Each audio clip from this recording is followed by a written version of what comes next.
Hello and welcome to the Gaming with Science podcast, where we talk about the science behind some of your favorite games. Today, we're going to talk about Ark Nova from Capstone Games. Hey, welcome back. This is Brian. This is Jason. And we have a very special guest with us today, Ellen Weatherford. Ellen, can you introduce yourself? Woo! I have to make sure that I add in the sounds I'm expecting the audience to be making. The crowd goes wild.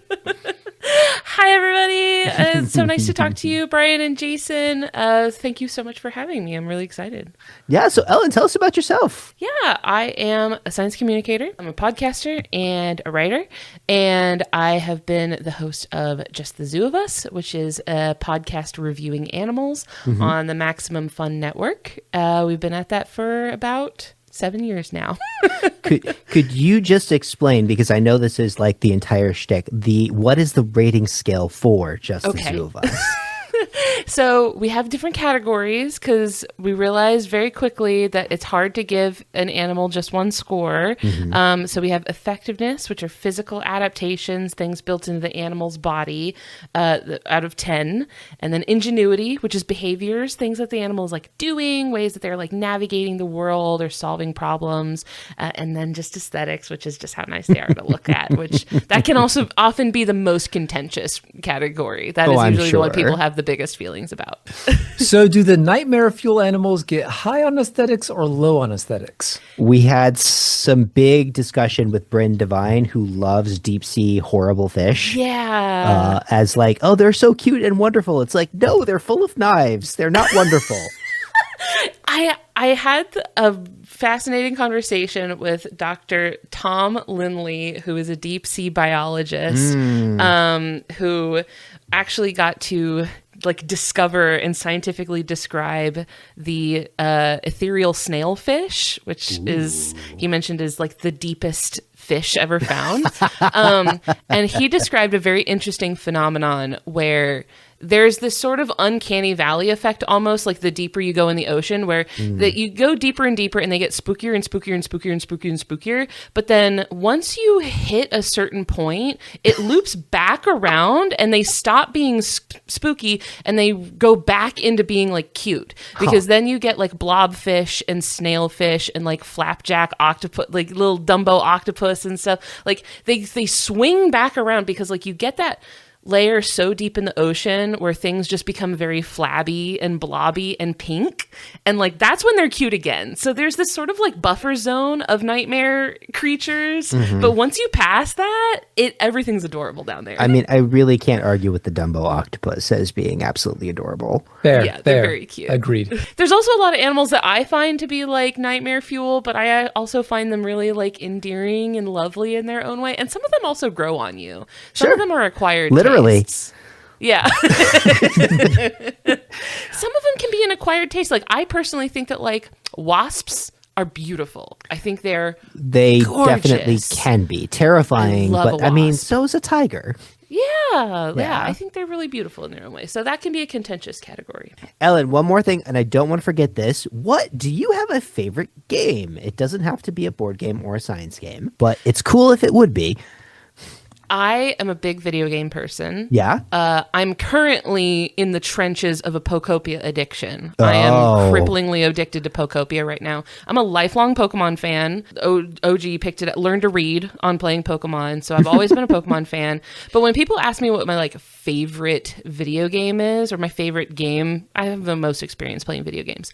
Two things come to mind. Number one is Horizon Zero Dawn. Very cool. If you've ever played Horizon Zero Dawn. Good game. Very love good that game. I'm like such a great blend of like a very interesting story, beautiful graphics, and also really fun and satisfying gameplay. Like it's so rare that you get all three, but they were firing on all cylinders.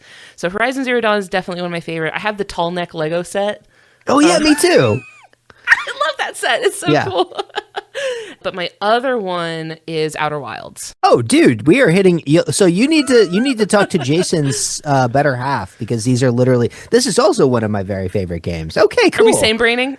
Yes, definitely. We have, so both of us actually have wooden Nomai masks that I laser cut out and assembled. So as A gift to my wife and then a gift to Brian and his wife. Wow. How do I get on this list? That's well. You're on it now, apparently. Yes. Let's switch up our science facts to talk about Horizon Zero Dawn and Outer Wilds instead. Jason, go. Actually, no, let's transition into our science banter topic. So let's talk about some cool stuff that we learned about science recently. So, an interesting fact, a story, a news article. I am sure Ellen has a deep well of weird animal facts that she can pull from. A deep one. Ellen, we usually let the guest host go first. What would you like to share with the class today? Yeah, so I was doing notes on jackrabbits recently, and I was kind of reminded of something that I had heard about jackrabbits a very long time ago, and hares in general. If anyone doesn't know, hares are different from hares and rabbits, actually distinctly like different groups of lagomorphs. And the thing that I found really interesting that I had never really noticed about it is that if you look at the three sort of groups of lagomorphs that are in existence right now, there are rabbits, hares, and pikas. And if you look at them, they all have sort of differently shaped heads, where the pikas, their snout goes sort of straight out, almost like in line with their eyes, like along their sort of line of sight. And rabbits, they're sort of tilted down a little bit. Their snout sort of slopes down a little bit, like 45 degrees. In hares, in jackrabbits, it is like a straight drop off almost. Like their snout points down from their line of sight. Like eyes looking out at the horizon, the snout is pointed down significantly. So in all three of these groups, you see this sort of like increasing degree of facial tilt. And that's also correlated with their speed, because pikas are very slow. They don't really move very fast. Rabbits are kind of quick. Like they can get little bursts of speed. Hares and jackrabbits are very, very fast. So like the faster they go, the more their snout is tilted down at the ground. And the idea is that it gets their snout out of the way so that they can see the ground in front of them when they're running. Okay. And it like their whole skull shape is like completely modified to accommodate their field of view while they're running, which I think is really interesting. So you got to have that Quake Pro view where it's just I can't think of any other, because usually when you think of animals adapted for speed, you think of them being very streamlined in the sense of I would say why do they have their face forward. be like that? So it's not about, supposedly it's about their sensory systems, not about their shape. It's about the eyes, like their perception, which I think is really interesting. And I can't think of any other animal that the skull is adapted like that. Can we just glue a bunch of stuff to the front of a rabbit's face and see if it screws him up? I think the answer to that is probably yes. Okay. All right. Well, I'll get on that with the Ayacook and we'll see what we can do. I do appreciate the immediate experimental design. I'm an experimentalist. I'm just like, well, that's cool. Is it true? Let's test it.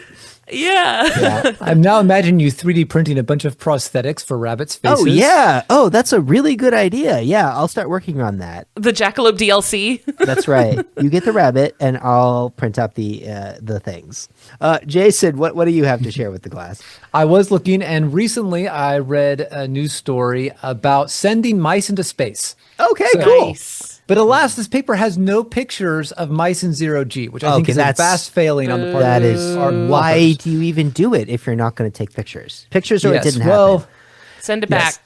But what they were doing here is they were actually trying to figure out how much gravity do you need to maintain muscle mass? Because this is an issue with any astronauts that go up into microgravity, zero G. It's definitely going to be an issue if we actually send people off to Mars, is that in zero G, your muscles don't have to work so hard, and so they start atrophying. Your body's very efficient. You don't use something, it starts reclaiming it. There's no need to spend energy on something you're not using. And so they had mice, and they apparently put them at 4 different gravity levels by basically having them grow in centrifuges in the space station, where there was microgravity, so no additional, just free floating, free fall, 1/3 G, 2/3 G, and then full G. And the idea is that, full G is basically as if they were on Earth, everything should be fine. But can we get muscle mass sticking around and working okay at lower levels? And what they found is that 1/3 G was able to maintain part of the functionality, but not all of it. But 2/3 G was. So if you stick it around like 2/3 G, then that, at least for mice, was enough to keep their musculature working, is able to keep the strength and such up. So that seems to be the take home from that, is that if you keep presumably astronauts at about 2/3 G, then you could in theory maintain most of your muscle function. That's about Mars's gravity, isn't it? About 2/3? Is that right? No, I think it's a lot less than that. Is it less than that? That's so sad. It's 38%. Oh, okay. So, but that's in the not complete atrophy zone, right? Yes, and let me check this here. So kept muscle mass at 1/3 G, and muscle function was preserved at 2/3 G. Okay. So, that's weird to think about. All right, interesting. Do you guys want to talk about a board game? Would love that. So let's talk about the board game Ark Nova, which we all did get to play, although not to the point where we actually finished the game. I have been playing this game a ton. This is my new favorite game of 2026. Harmonies was 2025. And those are so different games. Well, there might be more connective tissue than you think, because it's very reactive to what's going on that round. Ark Nova is the number 2 ranked game on Board Game Geek. It is played for 1 to 4 players, 90 to 150 minutes. This definitely is a lengthy game. Ranked on Board Game Geek as a 3.8 out of 5 on complexity, which means it's definitely up there in the complexity, way higher than I would typically go for. But I really loved this game. Designer by Matthias Viga, a German board game designer, his very first game. And as far as I can tell, his only game, which if your first game is number 2 on Board Game Geek, I think maybe you can rest on your laurels just a little bit. It's like he hit the top, had to retire. I mean, I don't think he's retired, but I just where do you go from there? There's nowhere else to go but down, right? Oh, yeah. It sucks to peak so early. Yeah, for sure. So the goal of Ark Nova is to plan and build a modern, scientifically managed zoo to support conservation projects. That's what they describe Ark Nova as from the publisher. I didn't really find too much about the designer diary or how this game was made. I'm sure there are wonderful interviews in German that I couldn't find. I don't know what inspired this game. I don't know what made Matthias want to make a zoo game. It said that the designer and the publisher have made every effort to be accurate to the actual science. There are notable exceptions that they make, and they say we know that they're there. Some things that get the bear tag are not bears. We know raccoons are not bears, but they're close enough. Yeah, let them be bears. Yeah. Don't koala bears also have the bear tag for that They same do, reason? and they point that out as well for the same thing. It's we know it's not really a bear. Bear is just a thing it's vibes. There's some vibes here. Yeah. But even though they say that, they don't really show it. I couldn't find anywhere where they're really specific on sort of what principles they were using to make these simplifications. But that's okay. We'll come back to this topic later. Okay, now let's talk about what does this game look like. Ark Nova, in front of you, you will have a hex grid. That is where you're going to be building your zoo. Certain spots are blocked off with either rocks or water. There's also multiple different map setups, from first game up to advanced with different layouts, different structures, different bonuses. You're also going to have these multiple point tracks that you're keeping track of. There's so many little tracks on this game and a place to display 5 cards. There are 3 types of cards in the game. There are animal cards, sponsor cards, and conservation projects. So what are you going to do in this game? Well, the goal of this game is to build enclosures to house your animals and attract visitors. As you bring animals to your zoo, you'll raise your appeal. More people will want to come to your zoo. You'll also secure sponsors, recruit employees, or build special structures. You'll also use workers because embedded within our hex-based strategy game, there's also, it's a worker placement game, sort of a little tiny one that happens in the middle of this larger game. You use your workers to form associations with partner zoos and universities and support those conservation projects. You will also increase your reputation to get rewards and draw some of those cards that are sitting up on the display. So how do you actually play? Each round, you're going to choose one of your 5 action cards. So those are build, animals, cards, sponsors, and association. Each of those lets you do a different thing. The 5 action cards have more powerful abilities based on their position from 1 to 5. Whichever card you use then gets moved down to position 1 and will bump up any other cards that were below it to a more powerful spot. There's also 4 different places on those tracks or on the board or doing different things that let you upgrade your cards. So your action cards can be upgraded to a more powerful form. You can only ever upgrade 4 of them. So there's always going to be at least 1 action card that's not upgraded. So there's, lots of interesting choices to make in this game. The other major mechanic in the game is that you have breaks. So instead of having everybody does this and it's the end of the round, you've got this little break tracker, another tracker that's marked with a little coffee cup. There are certain cards like the card's action will always add 2 to that break tracker. And then there are other ways that break tracker goes up. When that fills up, everything resets. You have to discard down to your hand limit. You can have as many cards as you want until you hit the break. This is also when you earn more money and other aspects of the game get reset. Like all your workers go back to their, available spots again. So you can do new things with them. So how do you win Ark Nova? Your score is based on a combination of your appeal, which is like your ticket prices, and your conservation points. So you kind of want to keep those in balance.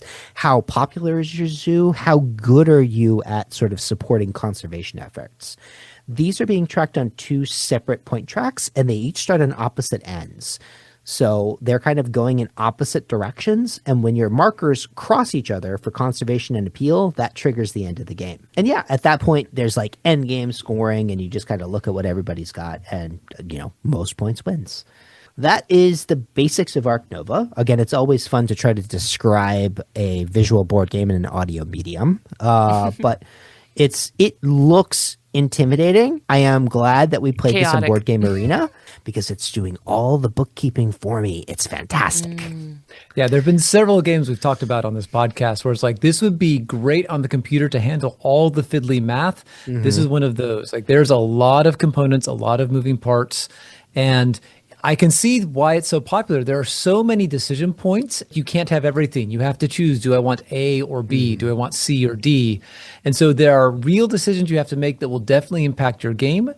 The game is relatively easy to grasp at a high level, but it also rewards deep strategy and understanding how the parts connect together. But there is a lot of bookkeeping involved. And so having a computer to delegate that to does make it a lot nicer. It seems like it would be really easy to forget some because you can have these sponsored cards that are oh, anytime anybody plays a predator icon in any zoo, gain some money.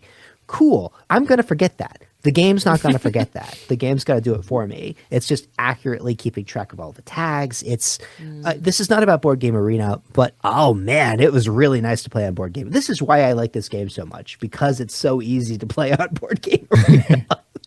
I do personally benefit from physically interacting with information. Yeah. So I feel like now that, I've looked up some pictures of what the actual game pieces look like. And I feel like I might benefit from playing this in person with actual pieces and stuff. But God, it looks like tracker hell to me. It is a little bit of... I'll tell you what, Ellen, if we're ever going to all be in the same place at the same time, we will buy a physical copy and we'll let Jason take care of the bookkeeping, and it'll be fun.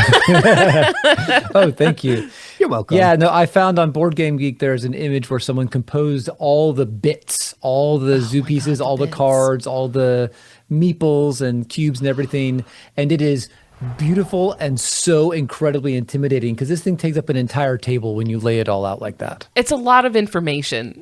Yes, for sure. One of the metrics that Jason and I informally use when we're ranking games is the bowl of chip factor. Is there room on the table for a bowl of chips?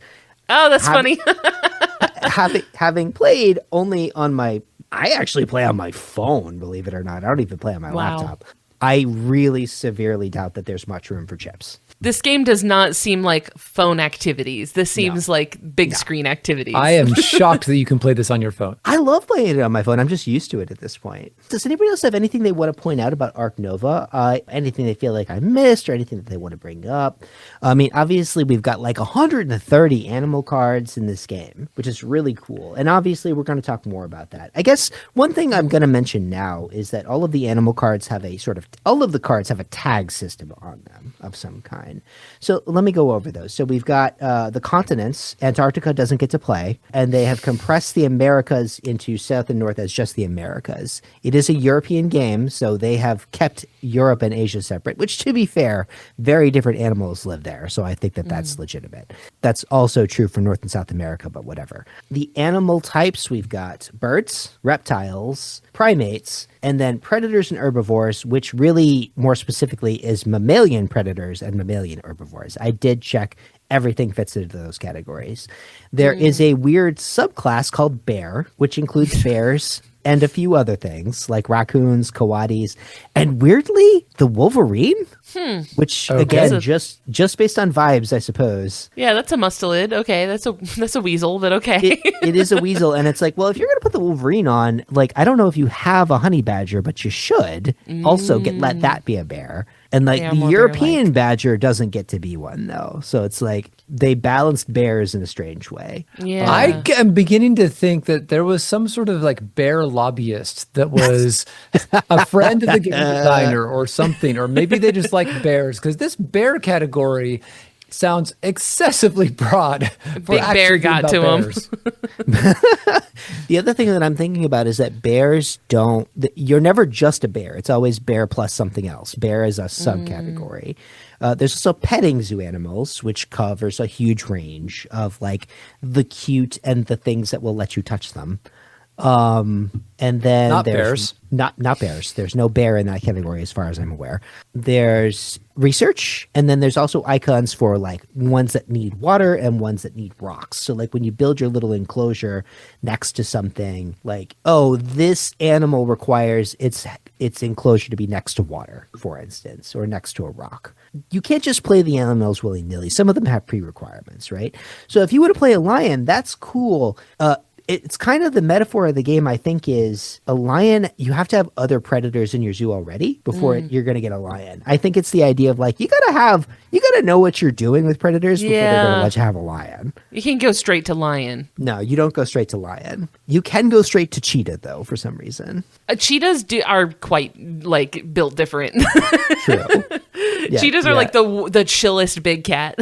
Oh, is that right? They do need a lot of space, though. They need a huge They enclosure. do. Yeah. Yeah, and I think there is a bit of a story in what these prerequisites are. I mean, the rock and the water requirements are the most obvious, but like one of the cards I played was a shoebill, and I had to have 2 research icons already in my zoo. So I don't know what the story behind that is, but apparently you need to have a pretty good research program in order to actually be able to keep and maintain shoebills. I've heard that they're very difficult to breed in captivity. Oh, So okay. it could be that. It could be that, like, because I know that there has been some difficulty in getting them to, like, successfully breed in zoos. So maybe it's something to do with that. Could be. I mean, there were some other ones that are similar, like Galapagos turtles were the same way. You got to have some research representation in your zoo, right? Yeah, and another way they do it is that some animals can only be played after you have upgraded your animal card. So if you don't upgrade it, you simply can't play an African elephant or other similar animals. You have to have a partner zoo in Asia before you can even have a giant panda.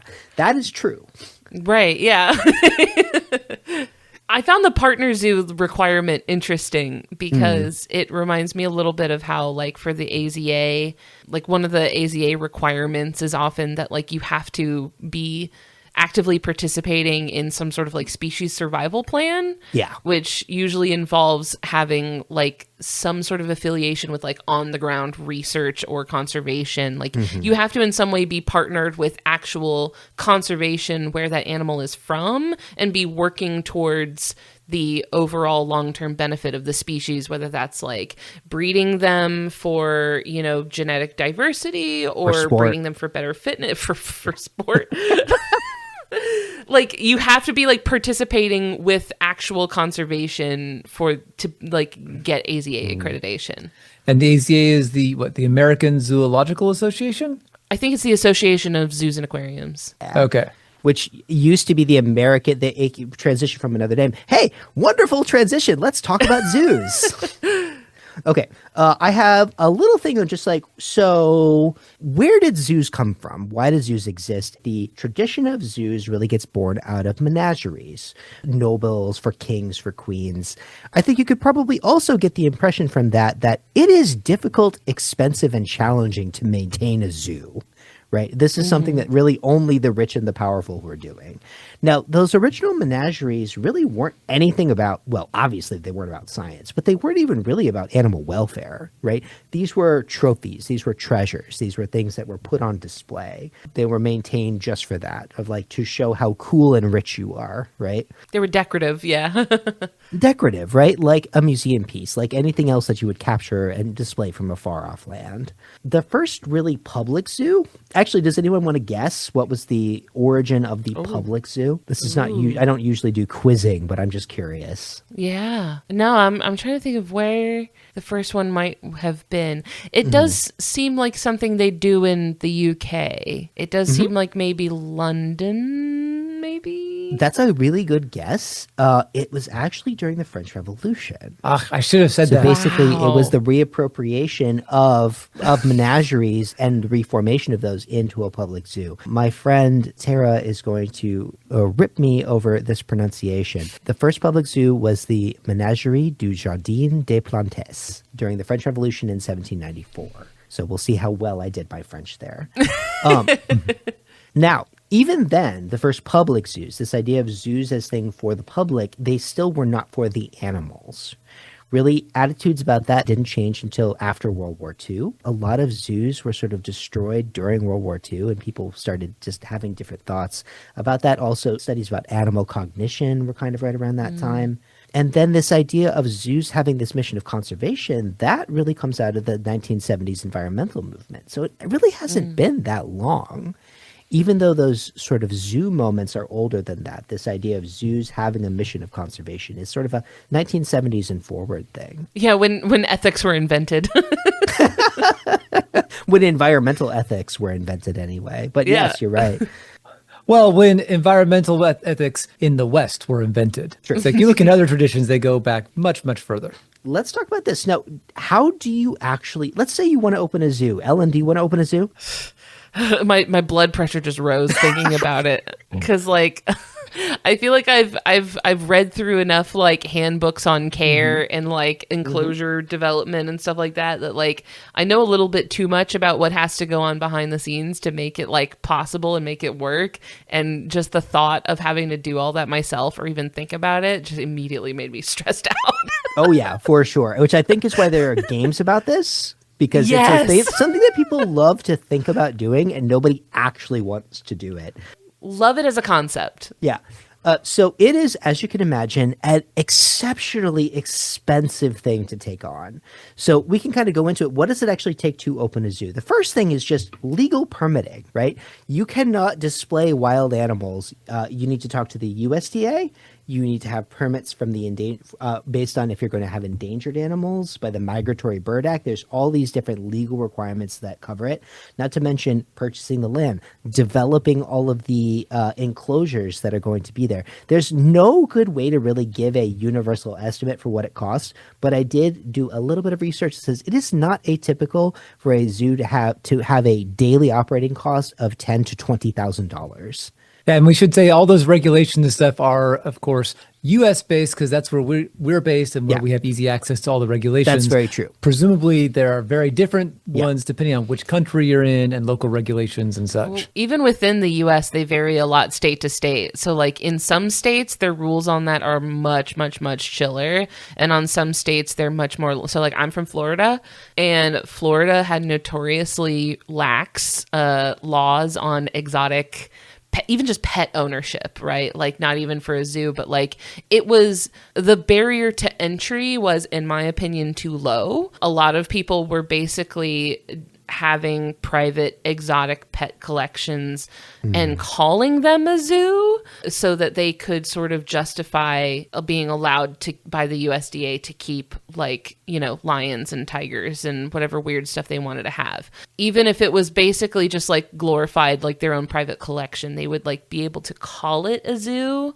And like, it was just, I feel like from state to state, the laws are very, very different. So they were basically recreating their own menagerie. Yeah, Yeah, basically, it and felt just like calling it a zoo. Continuing with that, okay, great. So you can meet that minimum legal requirement to have a zoo. You've spent an enormous amount of outlay of funds to secure the land, build your enclosures, and everything like that. Now, let's say you want to be accredited by the Association of Zoos and Aquariums. Now, that is a very different process. So you can open a zoo legally. Is it a zoo, like Ellen was saying, where it is animal welfare is important, where you are contributing to conservation, where you are doing all of those things that we think of when we think about zoos, all of the positive things that they bring. So you have to be in operation for 5 years before you are even eligible to be considered for operation. You have to be operating well above the legal standards with animal welfare first. You have to be participating in conservation. A 3-person team of evaluators is going to come to your zoo for multiple days. That's going to include a veterinarian, an animal welfare specialist, and like an experienced zookeeper. They're going to go through your zoo, look through all of your records. Then they are going to take their report, as well as probably a ream of paperwork, to the AZA, where a panel is then going to determine if you have qualified for AZA accreditation or not. And then that has to be renewed every 5 years, right, with all of that. So that's just to become accredited. Now, I also learned, so this game in particular, Ark Nova, they talk about WAZA instead of, so in America, it's the Association for Zoos and Aquariums.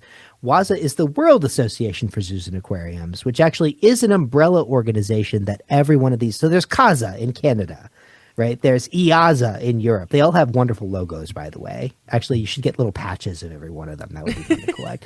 AZA, my inbox is open. Please send me merch, AZA. I would love it. I advertise for you guys all the time for free. Give me some merch, please.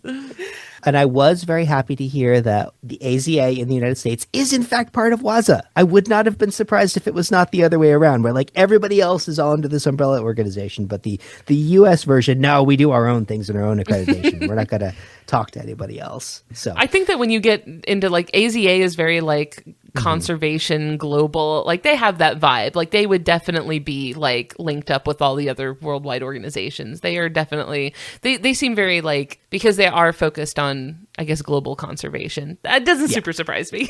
No. That's true. So let's see. So what are they going to look for? Species appropriate habitats and enrichment programs, qualified veterinary care. Man, what does it take to be a zoo vet? That seems like that's a very special thing. Yeah, I have heard some people that have like exotic pets that have said that they had to like take their pet to the zoo because like the vet at the zoo was the only one who could see their like weird pet. Trained professional staff, conservation education and research programming as a key part. This is one of those things we're going to come back to later. How much do they spend on conservation and how much does it impact? That's one of those things that occasionally people talk about. And that's someplace where we might see some differences between Ark Nova versus the day-to-day operation of a zoo. So another thing that I thought was interesting to me looking this up, of the AZA zoos, just over 50% are nonprofit. So they are presumably receiving funding from cities, from the government, from the state, things like that. But like almost 50% of zoos are for-profit enterprises, and yet they are AZA accredited. So that's kind of a brief overview of the history of zoos. What does it take to be one of these, like, we consider ideal zoos where conservation is at the core of what you do? So yeah, why do we talk about, like, what do we think about how zoos are represented in Ark Nova? Do we think that they're doing a good job?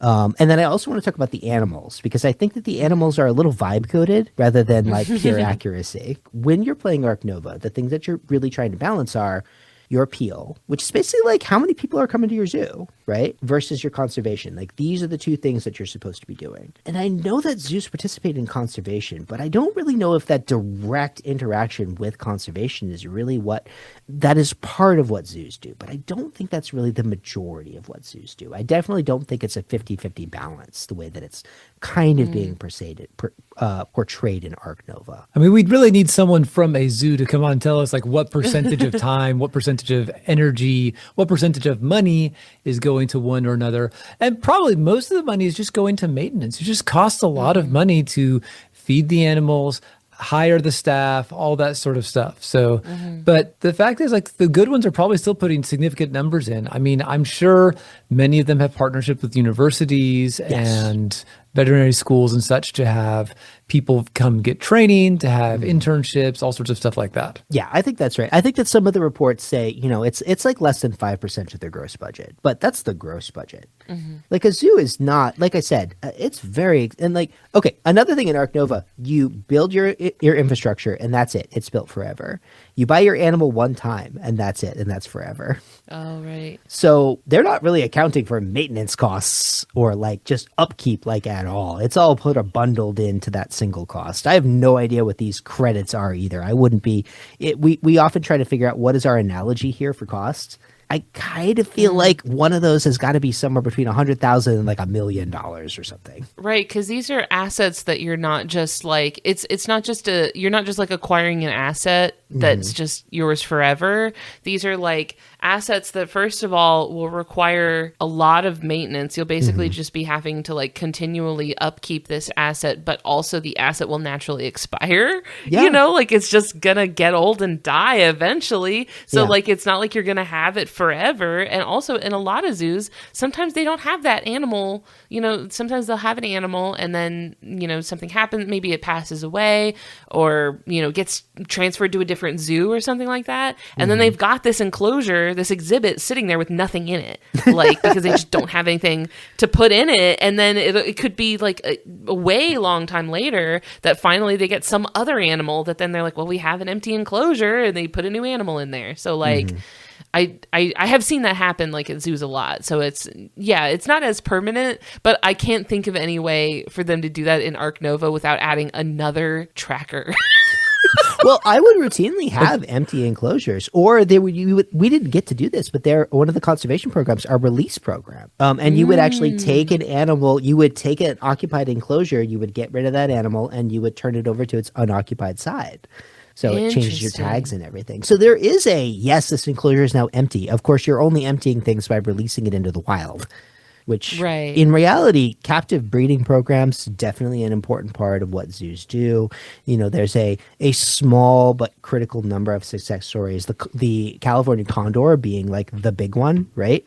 Like brought back from what was it, 23 individuals or something horrible that? It was like in the double digits, yeah. Okay, to actual breeding populations in the wild. But a lot of times the problem, these release programs can be really difficult for certain animals, like particularly animals with a lot of complex behavior, complex mental process, animals with culture. It's very hard to take something like that and expect to be able to rear it in a way that it can then survive in the wild, right? So, but sometimes you can do it. Sometimes it's really important. And I feel like the real value of zoo is the inspiration quotient. And I don't know if it's necessarily a captive animal's job to do that, but like the education, that inspiration of the next generation of people who want to work with and preserve animals, I feel like that's a value that's very hard to put an actual number on. Right. I do. And I do think it does make an actual like impact on ideology. Like I think getting to see, for kids especially, for young people, getting to see these very impressive animals, very charismatic animals especially, and being able to see them in person and perceive them as being like actual living breathing things right in front of you, sharing a space with you, I think is going to make you care more about the world and also like understand the world outside of your neighborhood, right? If you're like are growing up in the USA, you get to see giraffes and rhinos at the zoo, right? Absolutely. Like I think that will inspire you to like actually visualize the world outside of your immediate surroundings. And so I do think it is really important just for like broadening a worldview, I think, which is valuable in itself. And also like inspiring young people to care about their environments and teach them about conservation and things like that. I don't know about you guys. As a kid, I was always at the zoo. I was not a sign reader. I'm sorry, guys. I'm not reading you're those not signs. a sign reader. You're not a sign reader. Not a big sign reader. I was man. there. I was not reading all the signs. I was there for the vibes. I was there to look at the animals and watch and yap at the zookeepers. I was always talking to the zookeepers. So the zookeepers would talk to me. That's how I'm learning. But like, I'm not a big stand there and look at the sign person. But but yeah, I do feel like I was a kid who grew up going to zoos, and it hugely affected like the trajectory of my life. So I do think it makes a real impact. It's not really a money-making impact, but it's there. Playing off that a bit, I think the quality of the zoo also plays into that, where if you see animals in a more rich environment, something where they can really engage with it, it's better. Whereas like I remember when I was a kid, we were going, I don't even remember which zoo this was at, but most of it was fine. But then we got to like the one thing where it's like this is enclosure for a crocodile or something, where the enclosure was completely bare and only just slightly larger than the animal itself. I'm really hoping it was just a temporary housing while it was its real ones being prepared, but I don't know. I was like 10. And like that, it can have the opposite effect. And so along those lines, like what are the sort of things that are needed to do a high quality animal enclosure? Like what does an animal need for that enclosure to provide stimulation or whatever it is that the animal is looking for in its environment? I do think that like exhibit design is very interesting. I actually just a few weeks ago got a chance to talk to Dr. Lisa Daybeck, but she's a researcher who has worked with research in Papua New Guinea, and she helped design the new sort of like treetops, like cloud forest exhibit at the Woodland Park Zoo here in Seattle, which is close to where I live. And I got to ask her about like what kind of thought process went into like designing exhibits for tree kangaroos, because she was a tree kangaroo researcher. And, you know, she talked about the fact that, you know, tree kangaroos live in obviously trees, so they need a lot of climbing structures. But she said that you can't just do vertical structures because they don't just climb straight up and down and that's it. They need a lot of like diagonals. They need a lot of horizontal space. They need a lot of like, you know, sort of catwalk style, like trees that they can walk across. So she talked about how they need that sort of structure. Whenever I look at exhibits for things, I'm always trying to look at like, what are the containment, like, how are they trying to like hide their containment here? Like, I'm trying to think of like, how are they making it so this animal can't escape, and also doing that in such a way where they're not just like behind iron bars, right? Like finding the balance between like security and aesthetics, because aesthetics are important. Like what humans are perceiving is very important in the zoo, right? Like it has to look nice, and also it has to photograph well, you know? Like if you've got like an enclosure that's like surrounded by a chain link fence, then all of the pictures are going to be seen through a fence, right? And then all the pictures are going to come out kind of like, you know, people, it doesn't look as impressive. So I do think that like exhibit design is very interesting. I just got to go to a few months ago. I got to go to the San Diego Zoo. They invited me. I was so excited to go see they have a brand new elephant exhibit. And this exhibit is huge. Like when you are they better be, right? Like they need a lot of space. And so it's like the sort of thing where like from the walkway, you can't see the other side of like the enclosure.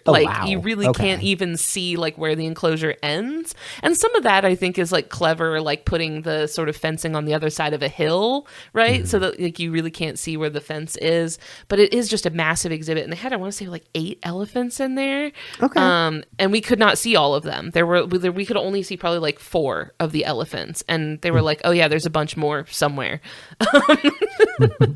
And so I'm sure they have cameras tracking every single one of those elephants. I'm sure they knew exactly where those elephants were, but we couldn't see them, which I think is like, if your exhibit is big enough that 4 elephants cannot be seen, I feel like that is like a good amount of space. How are you hiding 4 elephants? Yeah, good question. I guess the other thing is like, but you also want your guests to be able to see the animals. So that's kind of a problem too, right? Yeah, I've seen some of them get kind of like clever with it at Northwest Trek, which is an AZA accredited zoo here in Washington. They have a lot of like little nocturnal creatures. So like they have like skunks and like American badgers and like beavers and stuff like that, creatures that would be more likely to be active at night. So what they have is this sort of like shaded nighttime den area that they can go that's dark, but then there's like glass that like you can see them in their little den. Oh, actually in San Diego Zoo, at the San Diego Zoo Wildlife Park, which is like the second like location in Escondido, California, they have a platypus. They have a platypus exhibit. Apparently only zoo in the world outside of Australia that has platypuses. I was just thinking, I've never seen one. Right. This is why. I got to see them in San Diego, and they have an interesting thing because, like you mentioned, you want the guests to be able to see the animal. This is a nocturnal animal. Platypuses come out at night. So the platypus exhibit is actually completely enclosed. It's all in like a building, and the lights in the building are reversed in like a day-night cycle where the lights are off and it's dark during the day. And they keep just the like lights Australia, on they're just keeping it night. on local time. They have like reversed like day night cycle so that the platypus will be active when the people are there. That's cool. I've seen this in like bat enclosures. You'll go in, it's all like red light so that the bats can be active and everything. You were talking a little bit about like the idea of like, zoos being good versus bad, and I feel like I have seen such a wide spectrum of zoos. Like Jason, you mentioned seeing one that had like a really terrible crocodile exhibit that was just like, I'm sure it was probably just like a concrete pit, probably with like nothing else in it, with a crocodile in it. I've seen a lot of concrete pit zoos, and I've seen the San Diego Zoo, and I've seen like, honestly, I'm from Jacksonville, Florida.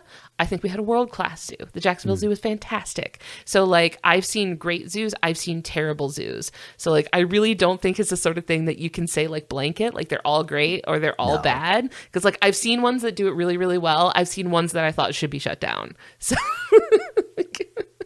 So aside from looking for, like, accreditation, how can people know if a zoo is good or not before they give them their money? Oh, there are a lot of things you can look for, because I have had people mention to me that, like, if they work at smaller zoos, if it's a small zoo, like you mentioned, Brian, AZA accreditation is a huge process. It takes forever. It's also very expensive. Yeah. And a lot of, especially smaller zoos, don't have that kind of budget and maybe cannot get AZA accreditation, which doesn't mean that they're bad. Like, it doesn't mean that they're not doing the right thing. It just means that they probably don't have that kind of budget, which is, fine. So you have to put a little more legwork into making sure. There are some red flags that I've learned you can kind of look out for. One of them is doing paid, like, hands-on contact, particularly with animals that you shouldn't have hands-on contact with. So, like, predators, right? Like, hands-on contact with, like, a big cat, that's a big no-no. Hands-on contact with a very young animal, that's a big no-no. Like, those sort of, like, paid opportunities where you can, like, pay to stress an animal out, like, is usually that's kind of a red flag. And I've seen some zoos that have, like, ambassador animals where like, you can pay a little extra money and go, hang out with, like, a Galapagos tortoise is probably going to be fine. They don't care that you're there. They'll have, like, or they'll have, I did one actually in Atlanta at the Georgia Aquarium in Atlanta. My husband surprised me with the behind the scenes sea otter tour where you could, like, go to the behind the scenes of the sea otter exhibit at the Georgia Aquarium. And you do have to pay extra for it. And you do sort of get hands-on contact, but the way they do it is interesting. They have this sort of, like, plexiglass, like, barrier between you and the otter's, like, tank. And you're basically spot training where you, like, put your finger up to the hole and the otter comes up and boops their nose, like, onto your finger. So it's very, like, animal-led. It's like if the animal doesn't want to do it, they're not going to do it. So it's like it's kind of up to them and it's not stressing them out. But you do still get to, like, boop an otter with your finger, which is very, very nice. So, like, I know so many people that would pay extra money to boop an otter's nose. I did. It was worth it. It was worth every penny. It was worth every penny.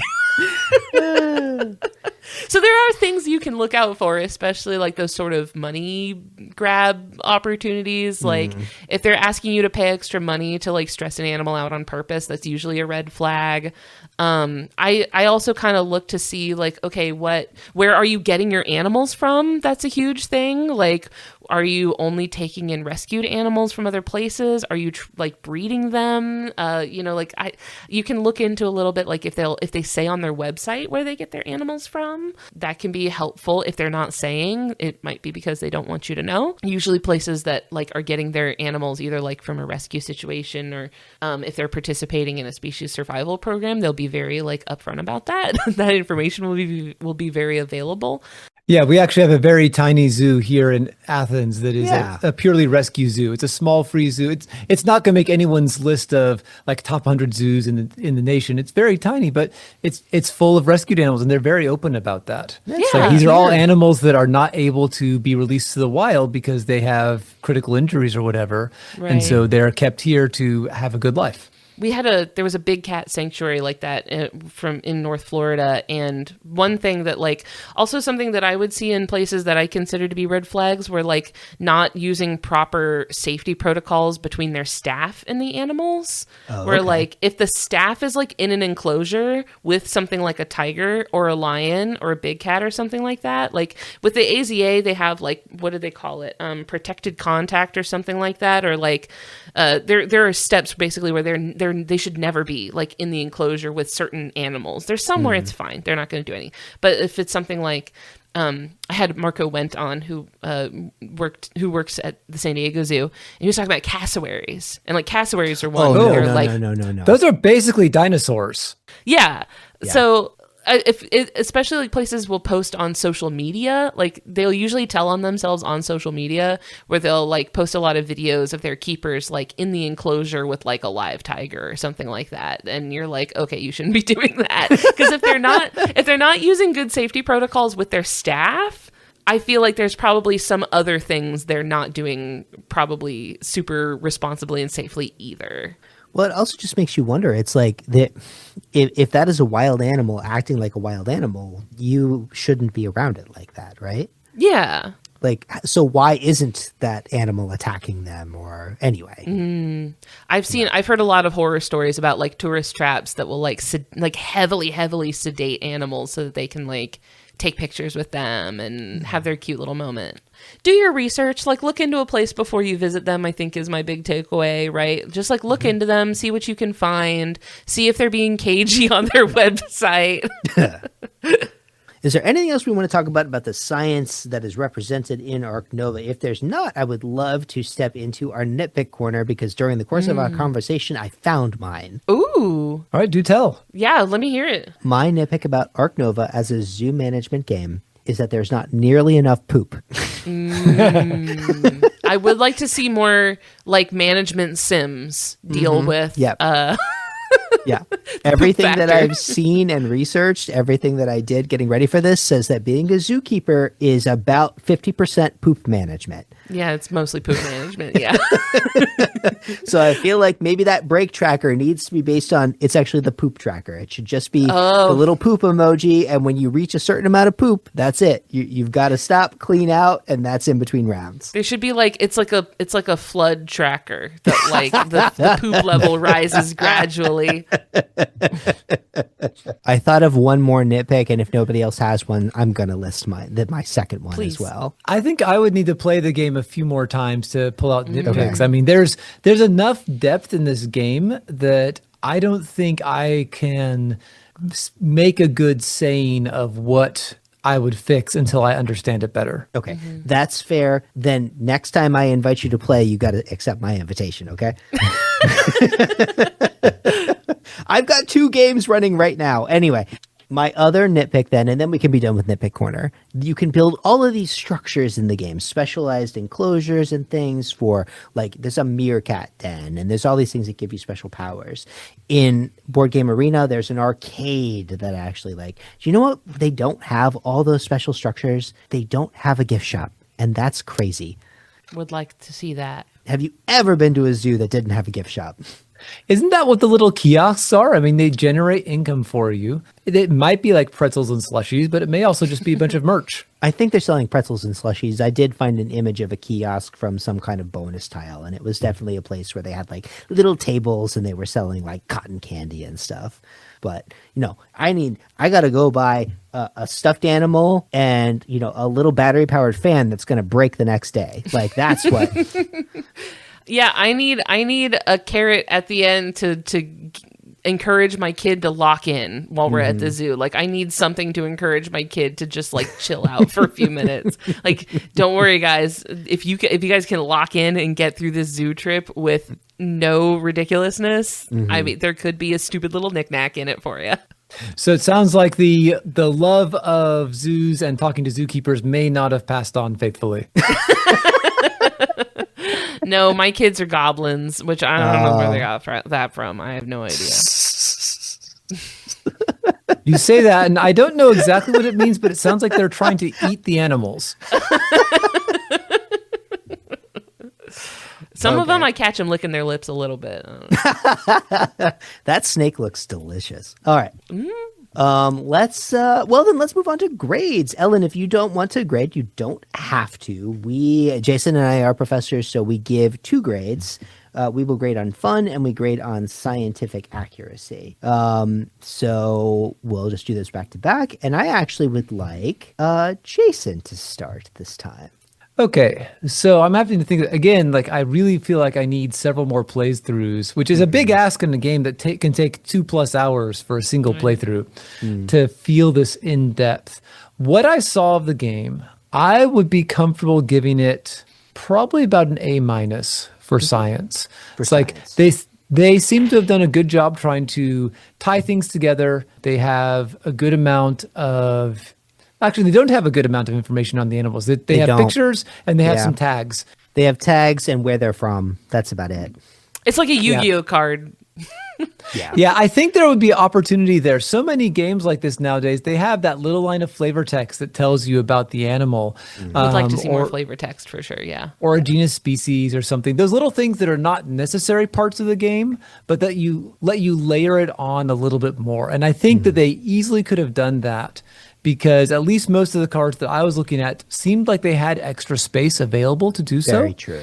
And again, they were electronic versions, so maybe the physical versions do not have that. But it seemed like there would be a very easy opportunity to just add a little extra layer of it there, which is what I'm going to put at an A-, because largely I think it does what it wants to do as far as being accurate. And the fact that the rule book says like they tried to be accurate, they acknowledged some of the places they diverged. I think that's fine. I guess going back, I do have the one nitpick is just the bears. Someone just likes bears too much and it just wants to draw that circle wide.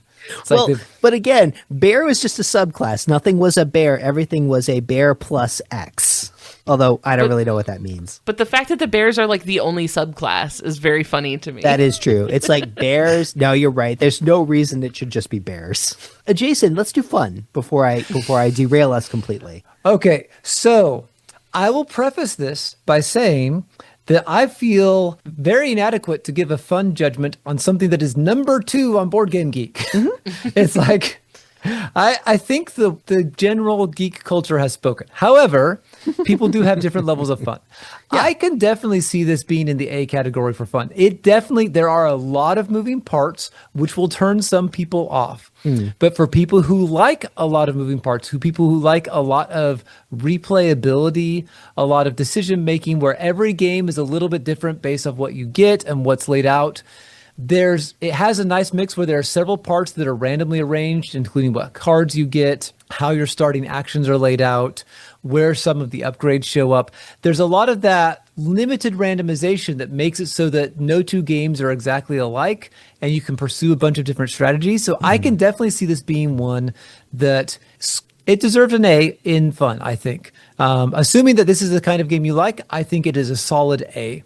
I would not mind if they had maybe the light version that was about an hour to play. Yeah, that's fair. But then I don't know if that would be as fun because you'd have to drop some of the fiddly bits. Right. Well, honestly, all you would really need to do if you wanted to play the game shorter is just reduce some of those tracks. Do you know what I mean? Like you would just, if you want to play a half game, it's a lot of tracks, but just literally like your appeal and your conservation points are just going to cross in half the time. There's a shorter game, right? You don't get that depth of strategy. Maybe you got some crazy people who rush the game. I don't know. Okay. Speed running Ark Nova. Speed running Ark Nova. Hey, you can do it. I have played so many. This is my new favorite game.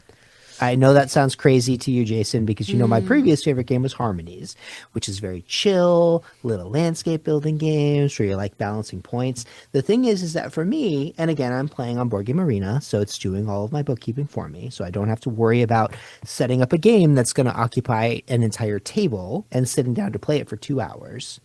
The thing I like about Ark Nova is that sort of you strategize, but only for a couple of rounds. It's very reactive. You have short-term strategies, and those will change based on cards, based on what comes up, based on what you're able to optimize. Like, I don't have to think 20 steps ahead. I am fine thinking 3 steps ahead. I can deal with that. That's the level of forethought that I like to deal with. So solid A for fun, no question from me. For science, I think that, I don't know if I want to ding it for they didn't show their work and they didn't give me any place to see where they were going to show their work in terms of like, how did you make these adjustments? Like, where did you simplify? Right. The animals are all very vibe coded, in the sense that like, they'll code the animal's abilities. There's like 20 different animal abilities. One of them's like snapping. Okay. So that's cool. What animals are going to snap? Crocodiles snap, right? And there's a couple other things, a couple other lizards. In the game, snapping is when you can just grab a card from the display anywhere, right? So the animal snaps and they're tying that to the mechanic. It's not really accurate to the animal. Do you know what I mean? That's what I'm saying. It's like, it's very vibe coded.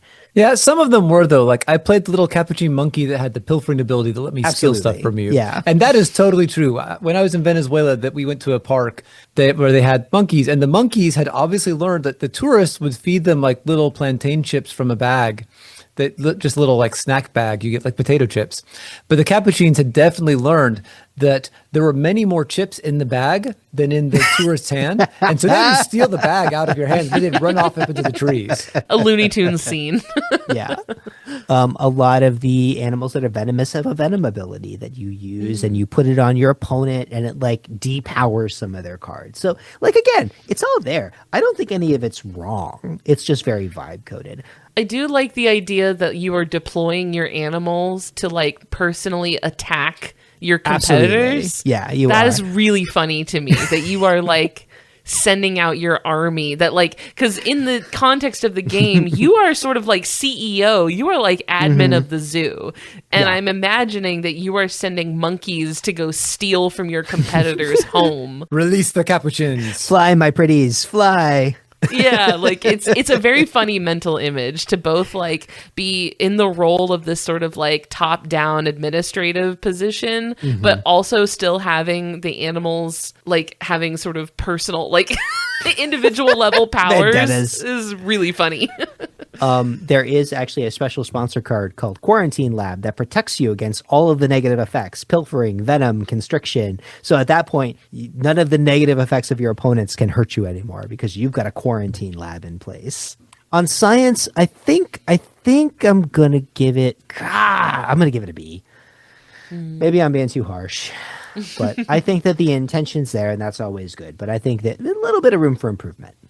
Yeah, I guess your metric is, will people learn something wrong from this? And do you think that will happen? A little bit. Mostly just this catch and release thing isn't really like true to how a lot of these programs actually work. Yeah, most of the animals in a zoo are usually not releasable. No, they're not.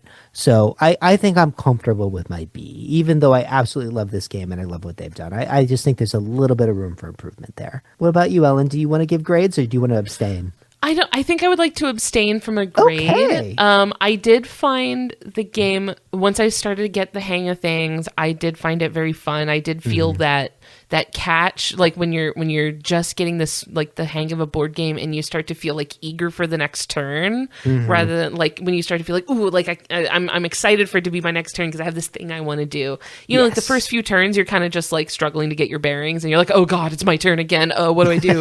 Like I just started to like get into the groove of it. And I started to see like, okay, yeah, I see where, you know, someone who probably has a good grasp of the game would probably I was doing a lot of fumbling. I also found it difficult to remember the different categories of things because they're not very well explained, I feel like, on the card. Like I often would look at a card and I'd be like, I have no way of knowing whether this is association or sponsorship, and I couldn't remember which one was which.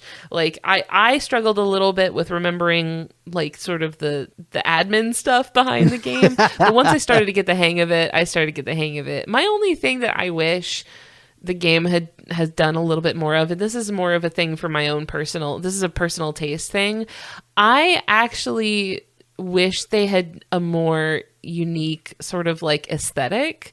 Like I wish they had a more clear aesthetic direction. Like everything seems kind of like generic and like default and like basic in aesthetic, whereas I'm thinking of like I play a lot of very artsy games. Like I play like Wingspan or something, which has this sort of like a clear aesthetic direction. Everything has this cohesive like a color palette that all works well together. There's like a style that like everything is illustrated in these like really like this watercolor illustrative style, and everything kind of like works together to make like very artistic like game pieces and stuff. And everything in in Ark Nova feels kind of like aesthetically generic, especially because they're all stock photos, right? Like all of the cards are all stock photos. Like everything, all the assets are just stock photos. And I would have liked to see illustrations, or I would have liked to see more like original art, or like an original artistic direction. Maybe I would have been a little like, I don't know, maybe giving me a little eye candy, I think would reel me in a little bit. But if that is not the sort of thing that matters to you, if you don't like artsy fartsy games, then that's fine. That's neither here nor there. That's just my own personal. I like a little bit of like, I like something unique, and I like something like artsy, and I would have liked to see a little bit more of that. We talk a lot about how, like, look, you play with your eyes first, right? You eat with your eyes first, and a pretty looking game is totally legitimate. They do use very good pictures. The pictures are lovely. Yes. All right. Well, I want to thank you, Ellen, for coming on to talk to us about this awesome zoo game. It was a really fun conversation. Thank you for all of the wonderful insights about animals and zoos, and just it's great that you take the time to come to our little science communication podcast. But where should people find you? I mean, obviously there's just the zoo of us, but how do people follow you, your impact, your science communication? Sure. I'm on social media. I'm most active on Instagram and Blue Sky. I'm also on Discord. We have a Just the Zoo of Us server on Discord with a lot of really cool people. Some of them don't even listen to the podcast. So oh wow. How'd you manage that? It's just some people are like, hey, a friend of mine told me this server is where all the cool animal nerds hang out, and nice. People just end up hanging out in there and having a good time. So links or just search up Just the Zoo of Us on any of those social media platforms and you'll find it. My handle is usually Elks Needle, all one word. And I do have some projects coming up this year. Also, if you live in the Seattle area, we do little meetups. We've got a tide pooling meetup. We've got a Max Fun meetup. We do little stuff in the Seattle area throughout the year. So do come follow me on social media if you live in Seattle and want to come meet some animal nerds. Absolutely. And we will definitely put those links in the show notes as well. Sweet. Thank you. And thank you, Brian and Jason, for having me on and showing me this really cool game. I had not heard of this game before you told me about it. So I'm really glad that you did. Okay. All right. You're welcome. I'm glad to have you on. Okay, so I think we're going to cut it there. I want to thank all of you listeners for tuning in. I hope you have a great month and great games. And as always, have fun playing dice with the universe. See ya. This has been the Gaming with Science podcast, copyright 2026. Listeners are free to reuse this recording for any non-commercial purpose as long as credit is given to Gaming with Science. This podcast is produced with support from the University of Georgia. All opinions are those of the hosts and do not imply endorsement by the sponsors. If you wish to purchase any of the games that we talked about, we encourage you to do so through your friendly local game store. Thank you, and have fun playing dice with the universe. Do you want a dice roll for the recording? Dice roll?